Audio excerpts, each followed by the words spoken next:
ছোটবেলাতে আমাদের পুজো শুরুই হতো ষষ্ঠীর সকাল থেকে। প্রথমা থেকে আমাদের পুজো বলে কিছু হতো না। স্কুলের জানলা দিয়ে যখন দেখতাম পাড়ার মণ্ডপে এখনো বাঁশ পড়েনি, তখন ভাবতাম আদৌ কি পুজোটা হবে।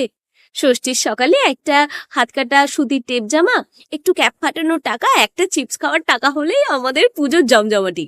মণ্ডপে বসে সবার সাথে পা দিয়ে ক্যাপ ফাটানো, আর ওই সবার টাকা ভাগযোগ করে একটু চিপস খাওয়া, ওরে কি আনন্দই না ছিল। এখন সময় বদলেছে।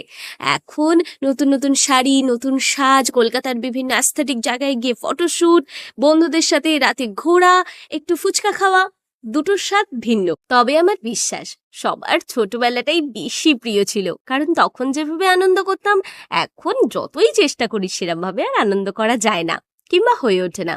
তোমরা জানিও তোমাদের ষষ্ঠীর প্ল্যান কি। খুব তাড়াতাড়ি দেখা হবে নতুন একটা ভিডিওর সাথে। ততক্ষণের জন্য সবাইকে টাটা।